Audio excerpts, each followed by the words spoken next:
So, good morning. My name is Peter Beverloo. I'm an engineer at Google working on Blink for mobile, specifically Blink, well, Chromium for Android, from the London office. Um, and Eric and Adam already emphasized, as did Greg, the importance of mobile these days. I decided to spare you all the hockey graphs of the growth of mobile. I assume that most of you will know that it's growing rapidly, especially in number of users. And there's lots of expectations that mobile is going to overtake desktop within a few years in terms of actual usage, which is very exciting, and for Blink as a project presents a huge opportunity. Um, and I want to go a little bit deeper about what that means for Blink. So I'll be talking not very much about performance, but I'll be talking about some of the constraints this introduces for you as developers. I'll be talking about some of the opportunities which it introduces because it actually allows us to do some really exciting things as well. And I'll have some more hands-on slides about how to build Blink for mobile, content shell specifically because that's what we use, how to test it, how to run performance tests, and many of these areas will also be covered by other talks. For example, Tony's talk about Tony and Simon's talk about performance, the graphical talk. So I'll make references to those. If you have questions, please feel free to interrupt me at any time. Otherwise, there is a Dory, a moderator link. You can go to that link and you can add questions. If you go to the day schedule, which Max shared earlier on per email to BlinkDev, there's a link to any to the moderator as well. You can add any questions you have there, and I'll do my best to answer them after the talk.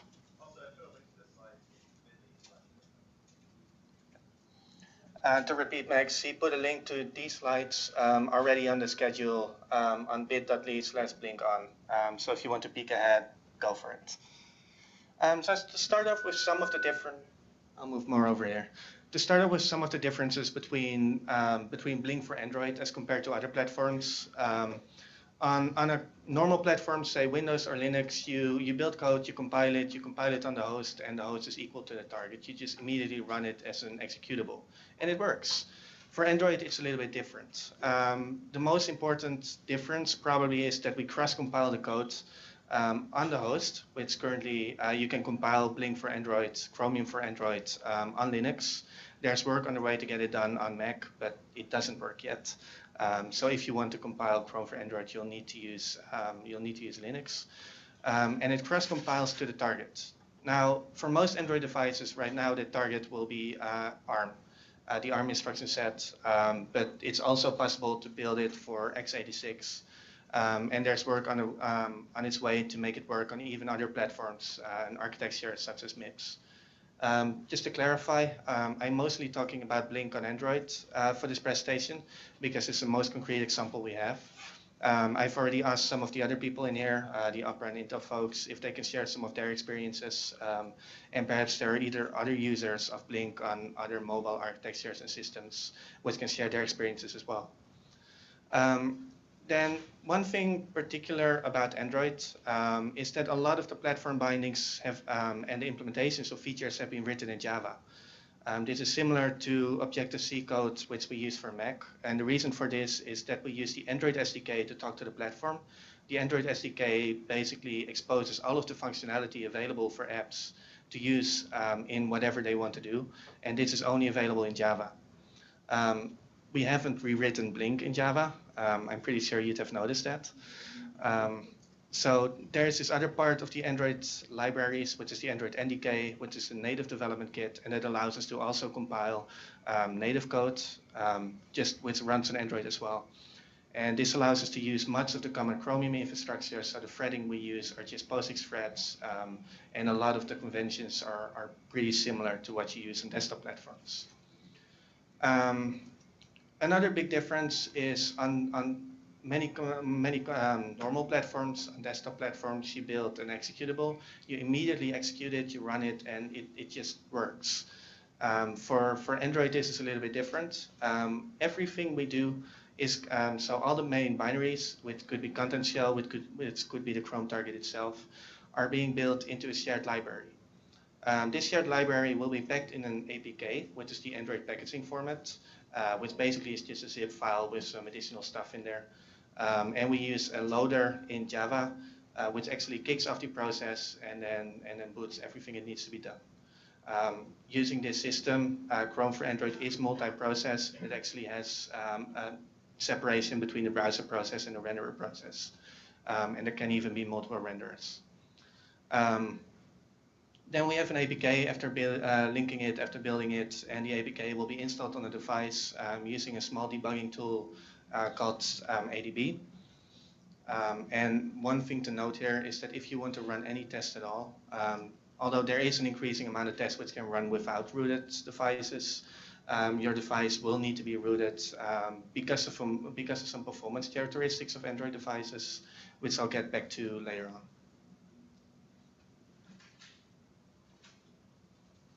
So BlinkOn Android is subject to quite a few constraints which are more severe or at least more emphasized than they are in desktop.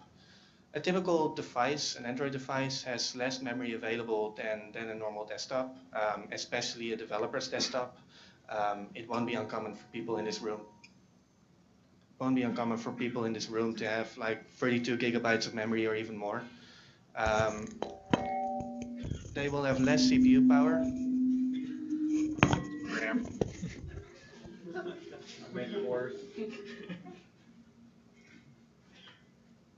Is this better?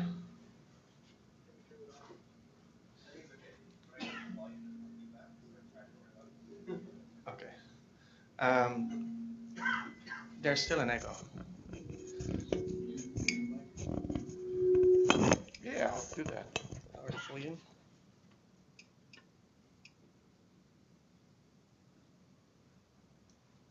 Is this better? Okay, that's good. So, BlinkOn Android, Android devices, they don't just have less memory. The CPUs available in devices are just way less powerful than current desktop machines. The current top-of-the-line mobile devices are currently approaching the Intel Core quality of maybe 2010. It's quickly increasing, but it's still nowhere near what we see today on desktop. And this reflects in many of the CPU-intensive operations, such as tile resolving, combusting, and so on. And we see that these are actual bottlenecks in Androids. And for example, loading and HTML parsing, which Eric and Adam already addressed earlier this year. And then where's GPUs? A mobile device is much smaller. Therefore, the CPU in it will also be generally much slower. There's a lot of things to keep in mind there. The normal RAM on a device is shared with the VRAM of a GPU. There's memory bandwidth issues. There's a lot of driver issues, which we see on Android. And there's just a lot to keep in mind when you actually develop for mobile devices.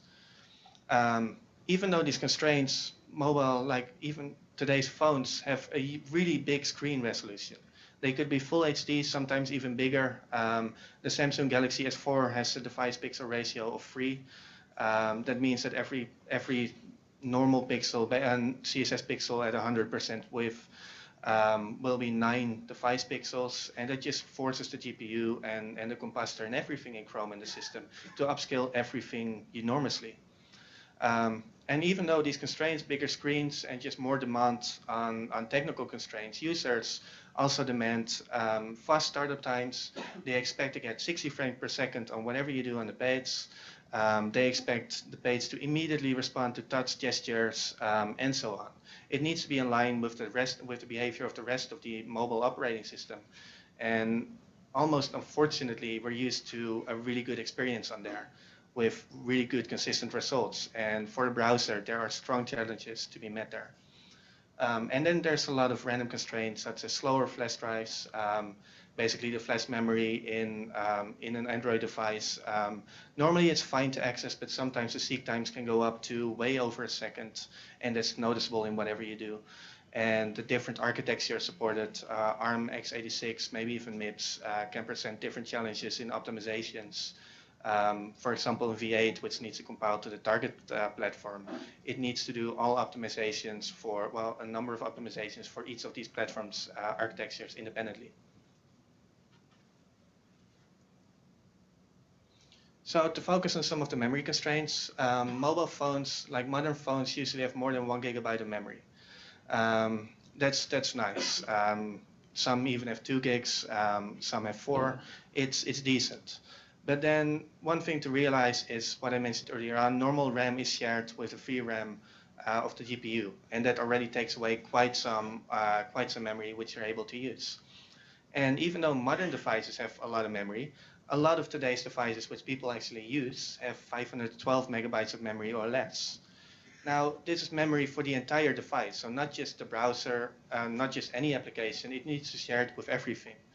So in reality, if the browser uses 120, maybe 130 megabytes of memory, that's already on the borderline of using too much, and we really should be doing a lot better there.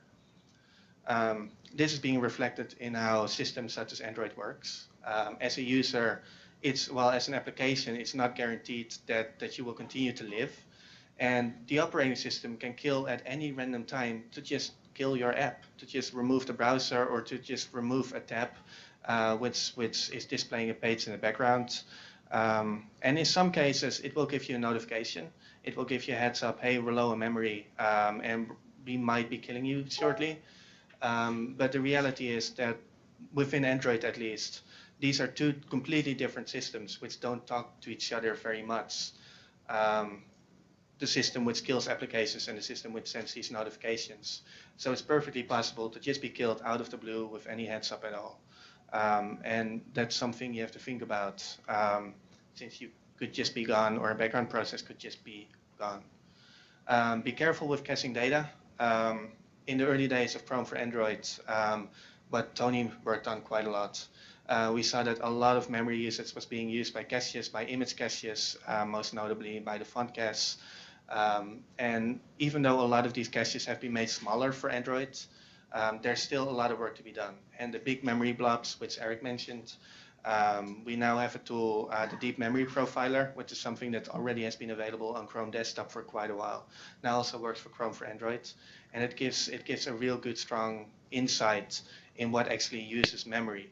And caches are a big part of this. So some examples which we've done in the past few weeks. A few days ago, a patch went in which dynamically sets the maximum decoded image cache size. Another change which we did was to change the way how we handle SQLite databases in the Chromium layer, which we use for, say, the history database, I believe, to use flash cache or to share more and to just decrease memory there, because every megabyte you can save actually improves performance. So some of the CPU constraints, it's a really nice ideology to multi-thread everything. To have multi-threaded style resolution, we can have multi-threaded whatever composition now. Composition and just off-thread rendering uses a lot of new threads. And one thing we've been seeing is that we may actually have too many threads doing active work already. And for desktop machines, this generally is fine. Like some desktops, especially of developers, will have 16, maybe even 32 cores available to do work. On a mobile device, it's not rare that you have only 2 or maybe even a single core. And if you then have 20 threads doing active work, whether it be for rasterization, for compositing, or for parsing HTML, or for whatever work, and only 2 cores available, then you're going to be seeing a whole new category of delays just because the CPU is too busy. And in order to find this, a good way is to measure. Tony has been sharing great statistics on BlinkDev lately about page load times. A lot of these statistics and the cross render process memory sharing actually focuses on Android as one of the main consumers of these systems. And just because multi-threading might make something faster doesn't mean that it actually will make it faster on all platforms, because there still are a lot of constrained users around.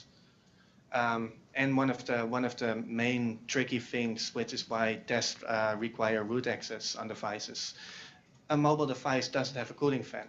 And if it decides that the CPU or the memory is getting too warm, it has a scaling governor which will tune down the CPU and the performance of the device to get the temperature back down. And this can be quite tricky in performance tests, which can have really deceptive results that way, because the device decides that it's too slow, too hot, so it just slows down. And even though a website is working fine at one point, but is using your complete CPU abilities, it could result in the actual device slowing down and then becoming that slow anyway after a while. So a few other mobile constraints. There's worse GPUs, even though the displays are at least equally large. We have threaded painting and scrolling, and Nat and Tom will have a talk about this later on to go into depth with the compositor infrastructure and some of the things we do to compete with this. We need to be careful about power uses of devices. It's commonly seen like today's mobile phones, they last for maybe a day and then you need to charge them again. If we think back 10 years ago, even though they were much less capable, you could just forget about them and a week later they would still work fine. And personally, I would really like to see that time coming back and that I don't have to charge my phone every few hours. How to measure this is a very good question. I don't have an answer. If anyone has, I'd be very interested to hear it. Um, it's something to be discovered, and especially on platforms such as Android, which have a lot of heuristics about how to tune performance of the device, what to do with the CPU. It's really hard to accurately measure. Also, given the number of background processes which are doing things at the same time as the browser. And then there's of course a network. A network on a mobile device will be unreliable. It can disappear at any time, and it's costly. It's costly not just in a way that it could cost you money when you're roaming. It's costly also in a way that randomly starting up the radio on a mobile device is a really expensive operation, and it could cost quite some battery, and it could introduce a delay of say a second before your request will actually start. So even though it's more of the embedder's job, grouping together requests more is an optimization we could apply to make that better. So it's not just constraints. There also are a number of opportunities and things we can optimize for to make it better. There's a very big growth in mobile, in the number of mobile users. 5 years ago, mobile web was almost non-existent. Today, it's the talk of the day. And 10 years from now, perhaps desktop will be so small. You never know. And it's one of the things I'm seeing here is that the number of users using mobile devices is growing, but a lot of them are just consuming data. They're going to websites, and the browser has to apply heuristics to make these websites work fine. Things like text autosizing, things like scaling the web page so it's readable, even if the page isn't optimized for mobile displays. It are things browsers are expected to do. Then new device generations bring quite some improvements.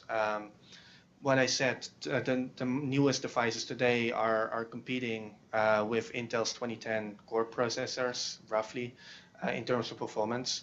The next generation of mobile devices will bring even more performance improvements and will make it better. And even though these are opportunities, the majority of users right now is actually using a much less powerful and a much more constrained environment, which right now is just what we have to work with. And there's lots of opportunities for improving UX. Right now, one of the things which has happened a lot with the mobile web is that we took concepts made for desktop, say drag and drop or whatever, we put them on mobile and we kind of made them work, but it's not optimal, and for users it's a pain. Examples of this are the specialized date and time input types, and I think we can go a lot further by introducing more mobile-specific features into the web, which actually really well meet the requirements of a mobile platform. And another additional benefit is that if you make performance improvements or memory improvements on mobile devices, it's quite likely that these translate to improvements on desktop machines as well. Desktop has been growing in binary size in memory usage for quite a while now, and optimizing things for mobile just because it's a bigger constraint there and a higher priority means that desktop will be able to use some of these optimizations as well. So a few hands-on slides about how to build content shell. It's still a little bit hackish today. We're working on improving that. You have to modify, like assuming you have a normal Chromium checkout or a Blink checkout made with the normal checkout directions. You need to modify your G-client file. You add a simple rule which says that the target OS you want to check out is for Android. This pulls in a number of new dependencies, a number of things which are specific to Android, but not a concern for other Chrome platforms. Sync, set up your environment. This is different from all other platforms because of the way how Android works. We need a lot of the environment setting, like which device, GOMA, the Android SDK version which you want to use available in your shell's environment, because a lot of random scripts depend on this. Create a zip file. You can do that using the Android zip shell function, and then just as usual build the target you want to build, but append underscore APK to the target name. The normal target will work. It will give you a library, but you won't be able to do anything with this. So appending the underscore APK will give you a ready-to-go APK, which can be installed on the device. Which is the following command. Using a script to install an APK is available, then another script to run it programmatically. And of course, you can use your own script for this. You can just launch the activity. There's a million ways of doing this. We can run layout tests these days. You can, just like on other platforms, it's still a very select subset which is actually working and which we run on the bots. But using the normal run WebKit test wrapper, which we use on all platforms, you can just add the Android argument, and it will start to do so on a device, assuming you have one attached. It will automatically install everything for you. It will transfer all the files. It will set up all the environment which is necessary, and it just works. And the same goes for the WebKit unit tests. You can use the test runner Python script with the WebKit unit test APK, which will also be installed, and that will run all the unit tests for you. Now, the performance tests are available as well. There are two sets of performance tests right now. There's the Blink specific, the old WebKit perf tests, which were introduced by Eric quite a while ago. And they still work, probably. I haven't checked so personally recently, but I assume they still do. And this will run quite a few tests, specifically testing the renderer, testing low-level performance of a number of APIs.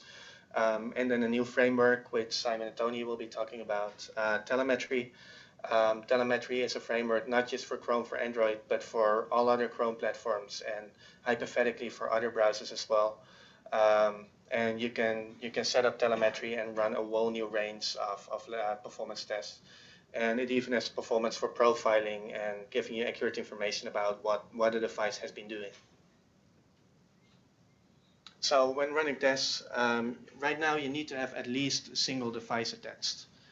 This can be any Android device, preferably a rooted device, but it needs to be a physical device attached using USB to your computer. We're looking into getting the emulator to work, but there's a lot of work remaining there, and it's just unstable to be reliably used right now, especially in a production environment. So for now, that's a constraint. And then for the layout tests, it's taken quite some time, but right now we actually run about 225 layout tests on the Blink waterfall. These will be run automatically after a few commits, like all the other bots. They're very flaky. About 50% of the test just fails for whatever reason. There are a ton of timeouts which we don't get, and there's a lot of work which remains to be done. Ironically, this does not reproduce so significantly on workstations, but we're looking into it, and eventually we're hoping that they will be stable as well, and then we'll start landing rebaselines, and then any layout test you want to run should just pass, and then it will actually become a valuable way of verifying your changes. One additional thing here, on the Blink waterfall, Dirk introduced this concept of smoke tests. Smoke test basically is a much smaller list of the layout tests available in Blink, which will be run on more constrained devices. As an example, running 30,000 tests on Android will take anywhere on a single device, could easily take a day, depending on the setup, depending on the number of timeouts, and that's really not feasible for your one-line chains. So one of the things a smoke test can do is bring this back to maybe 10 or 15 minutes of runtime, run a global set of tests which roughly test each feature, or at least many of the features implemented in Blink and covered by layout tests, and report back whether they work fine, just as a rough indication. Can you give a little bit more explanation of why the tests don't work on the device? Like, content shell works reasonably well. I can browse. I would think it would be not that different from using content shell. No, so a lot of the tests we're seeing a lot of flakiness. Sorry. So why we're seeing a lot of flakiness with running layout tests while we're not seeing that with content shell? One of the reasons here is a lot of the timeouts. We haven't really ran all these pixel tests before.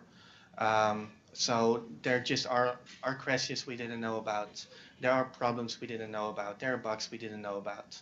And bringing up the layout test will prove to be really valuable in getting a better idea of where we are. On top of that, content shell for layout test uses modified settings from the normal Chrome for Android. Chrome for Android uses implementation side painting, so multi-threaded rasterization and combusting, which for layout test in the layout test configuration just gave a black screenshot. I can't tell you why. And with some people we tried to figure it out, but it turned out to be really deep. And this week, maybe next week at the latest, we'll switch to using OS Mesa for layout tests on Android as well. And this will reduce the flakiness, especially between device flakiness, because we start to emulate all the GL calls on the CPU and get more consistent results that way. And that will allow us to remove one of these differences. Layout tests do run with a multi-process architecture, but on Android, the message loop is not implemented in the conventional way with incomplete C++ code, which is the case on other platforms. It's actually a message handler supplied by the Android framework, which then calls a function in C++ and then executes the tasks with appending. Now, for layout, normally this works fine because we start up content shell, we call the main function, and where for normal platforms we call message loop run, message bump run, and then just run. For Android, we return. We just quit the code path, bring it back to the framework, and then the framework will run it. This is something we can't do for layout tests because we need more control, so we use a hacked up nested message loop, which uses a ton of reflection to access internal stuff in the Android framework, which is not terrible at all. To roughly get to the same results. And there are a number of timing issues which we're seeing in running this.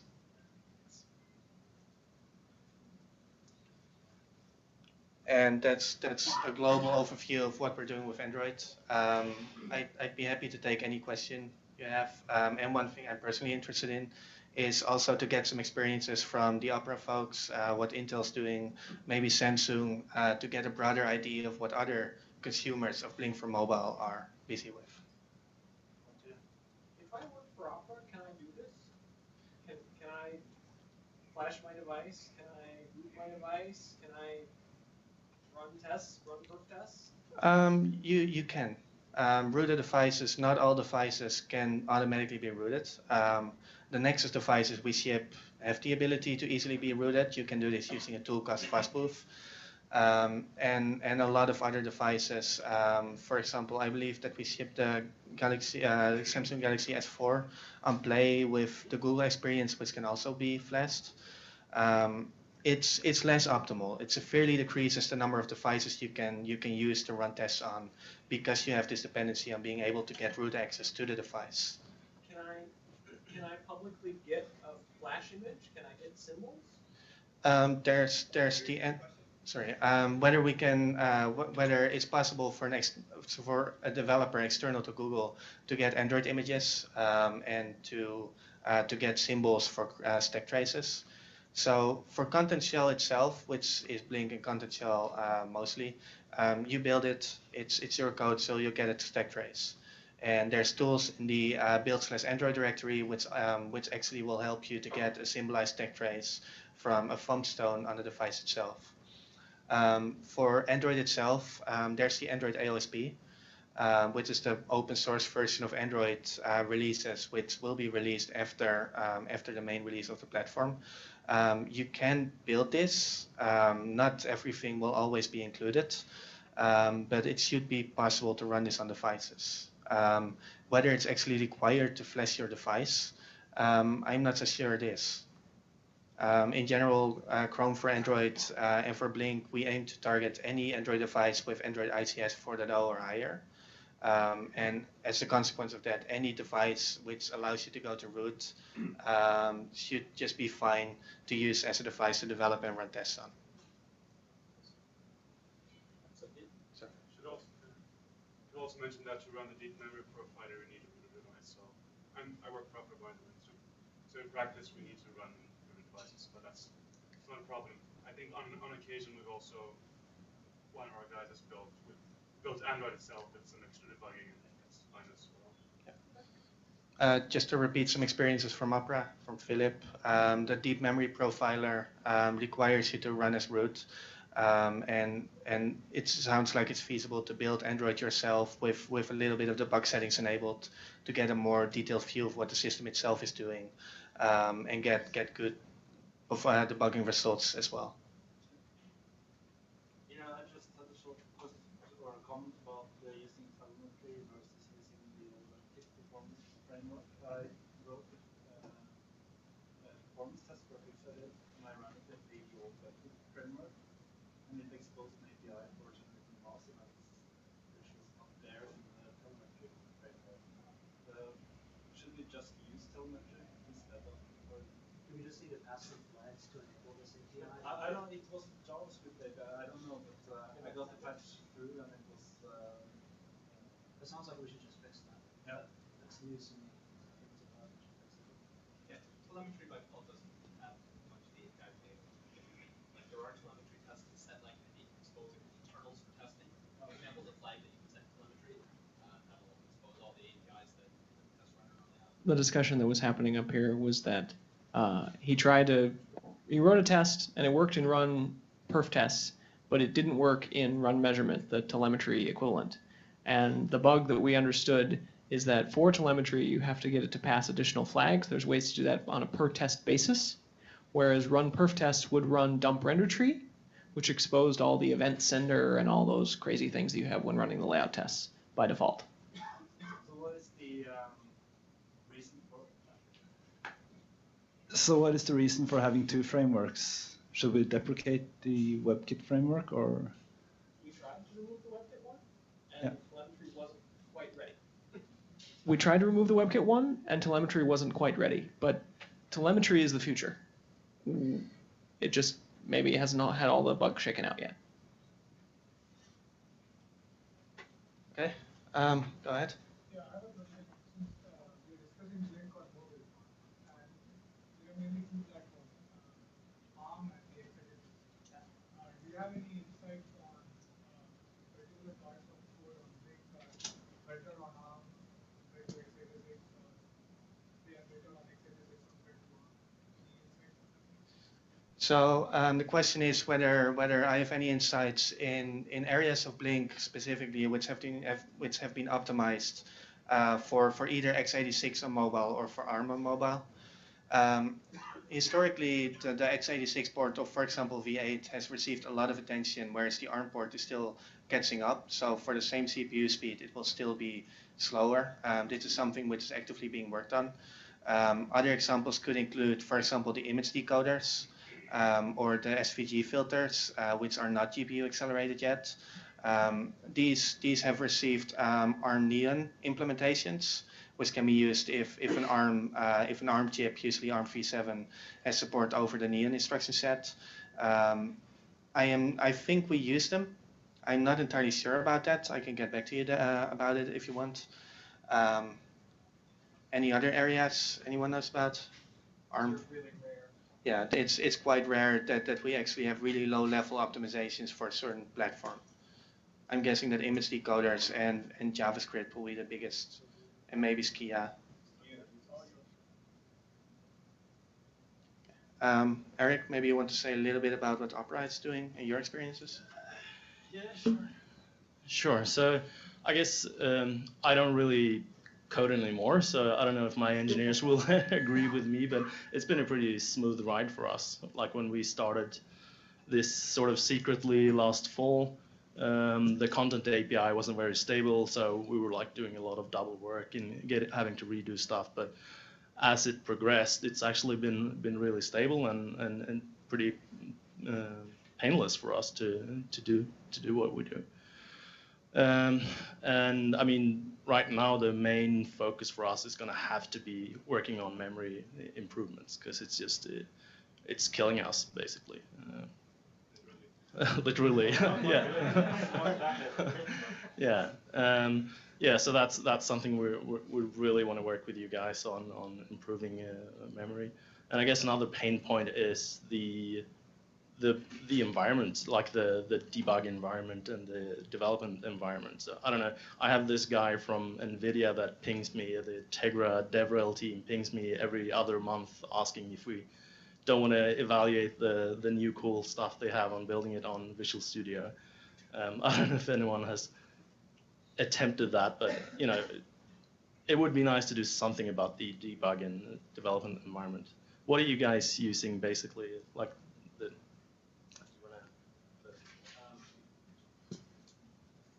So we for Android, everyone building it just uses a Linux machine with their favorite editor, which clearly is Vim. And, so there are some people who would really like to build it on Mac, and there is some basic progress going on to get there. But as of yet, it's just not there. It's definitely not stable. Whether we'll ever get Chrome for Android to build in Visual Studio or Windows in general, I don't know. I really don't know.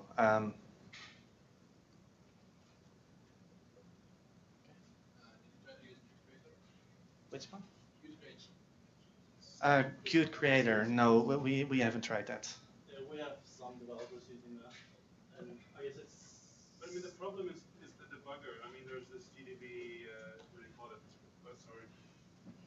I mean, the problem is not the problem is really with the GDB integration. I think way back it just worked half the time and half the time not, and if you try to get it into some other environment, for example in Emacs, which is the best editor, then I mean sometimes it just sorry, sometimes it just doesn't work, and I'm sure it's not Emacs's fault. So I mean that could really need some work, debugging. Okay. Kenneth, maybe you want to say something about Crosswalk and what you're doing? I can try. Well, so at Intel we do like a lot of different things with Chrome, and for instance, like we work of course with Android. We're very interested in mobile devices. We also work on Chromebooks. So from our point of view, we really want those platforms to look the same way. We also have our own, but one of our strategies is to expand the web to more platforms and to do more than today. So it's not just about web browsing, but it's also about writing apps in web. So we're looking into that. We're having a project trying to do some of these things. And you asked about some of the problems, or it's been a joy to work with Chromium and Blink. Oh, sorry. Okay, is it better? Maybe there's something wrong with the microphone. I don't know.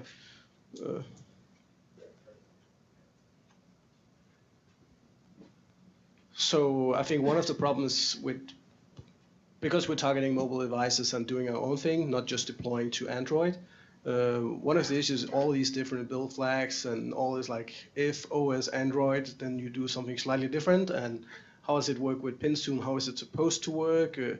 And like the Uber compositor works on some platform, it's not enabled on other platforms. I think that's the biggest problem we have today. I don't know if you have any comments on that. So the Uber compositor itself, I think Tom and Ned will get into some detail on that. It's still a work in progress. It works on Android. In my experience, it's very crashy, and it got some really spectacular results on my device. Then for other areas such as input, touch input, pointer inputs, I think Rick has a presentation about inputs in Blink and in Chromium in general. And there is work going on to consolidate that and to align the platforms in what we're doing. You're right that right now there's a lot of if OS Androids if devs around right now. It's for a large part, it's just a different architecture, and a lot of the conventions which we use in desktop don't work. And a lot of the features, such as extensions, actually add a significant baggage to the binary size, which is much more important on Android than it is on other platforms. You don't want everyone to have to download 120 megabytes every time Chrome releases an update. And there's work going on in consolidating the platforms to use the same kind of info bars, the same kind of whatever, different features, but it's still ongoing. What about like writing down what some of these flags are, and so we can have a plan so people can figure out, is this something we should use and figure out, or is something we can fix if we, for instance, say we're using Aura on Chrome OS and we want to make some of the things that works in Android work there. What is the flag? It's really difficult for us to figure out. So the question is, in kind of experience, it's really difficult to figure out which flags will be specifically set for Android and what kind of differences in behavior of the browser they introduce. Right now, it's not easily documented. There are two primary locations in which we change the flags. There's in the startup path in Java, in the onCreate method of the activity in which some flags may be set and we can change behavior. And specifically for changing the renderer process, which I guess is of the major interest of this meeting. The renderer process itself has, there's a file in content/browser, or maybe even content/renderer, which sets the flags for the content startup. There's an Android-specific version of this file, and I think we set 20 to 25 flags differently there on Android as compared to other platforms. And one of the other problems is to know, will this flag make a difference if I'm using a different way of rendering, like Aura or Chrome OS? And how do they interact? What is the plan? Is this supposed to be deprecated? This is what I would like to know, or like if we can document that. So it would be very useful. Question is mostly if we can document the differences between Android and the rest of Chrome in terms of how we run, what technologies we use. And I think that's a very valid ask. Let's chat about it after the presentation, and I'm sure we can ramp something up. And about the specific differences in the architectures of the rendering interfaces. Once again, I'm deferring to Tom and Nat. Okay. So we're going to break for lunch now, and then our next talk will start at 1:45. There's food in the back.